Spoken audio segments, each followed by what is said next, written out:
রাম রাম বন্ধুরা, আমি শুভ। তোমরা দেখছো শুভর দিনকাল ইউটিউব চ্যানেল। ওই চ্যানেলটা মনে হচ্ছে ডেথ হয়ে গেছে, তাই জন্য ঠিকঠাক ভিউজ আসছে না। তাই জন্য এই চ্যানেলটা আবার নতুন করে ক্রিয়েট করা। নতুন চ্যানেলে তোমরা সবাই পাশে দেখো আর সাপোর্ট করো। তোমাদের সাথে কথা বলতে বলতে বাড়ি চলে এসেছি মাসির বাড়ি থেকে। পুজো পুজো পুজো পুজো মিটে গেছে। দেখতে দেখতে প্রায় এক সপ্তাহ পরে বাড়ি ঢুকছি। জানি না কে কি বলবে, আর বললেও আমার শোনার অভ্যাস আছে। আবার কিছুক্ষণ পরে বেরিয়ে যাব। মাসির বাড়ি থেকে পুরীর টিকিট কেটেই এসছি। বাড়ি ঢুকতে না ঢুকতেই দাদা ফোন করলো, বললো তোর স্পেশাল জুতোটা চলে এসছে। এবার তোমাদের মনে হতেই পারে যে জুতো আবার স্পেশাল হয় নাকি। আগে দাদার বাড়ি থেকে নিয়ে আসি, তারপরে বলছি। মাসির বাড়ি থাকাকালীন জুতোটা এসেছিলো, দাদাকে নিয়ে রাখতে বলেছিলাম, ও নিয়ে রেখেছে। স্টিল বডি বার করে দাদার বাড়ি থেকে জুতোটা নিয়ে চলে এসছে।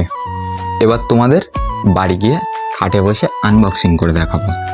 এবারে বলি জুতোর মধ্যে কি স্পেশাল আছে। জুতোটার খাসিয়াত হচ্ছে যে জুতোটা পাতলা আর হালকা। এবার তোমাদের মনে হতেই পারে যে পাতলা আর হালকা এটা আবার কি স্পেশাল। ভাই আমার কাছে স্পেশাল কারণ হচ্ছে মোটা অশোকার জুতোর বাড়ি মার খেয়ে খেয়ে পিঠ লাল হয়ে গেছে, ওই জন্য। সেই তুলনায় তো আর লাল হবে না।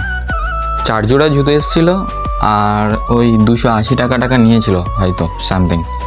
এর থেকে আর কিছু মনে নেই, ভিডিওটা অনেক দিনকার আগের, সেই জন্য।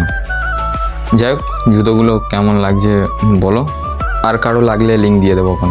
আর যাওয়ার আগে কমেন্টে রাম রাম লিখতে ভুলো না।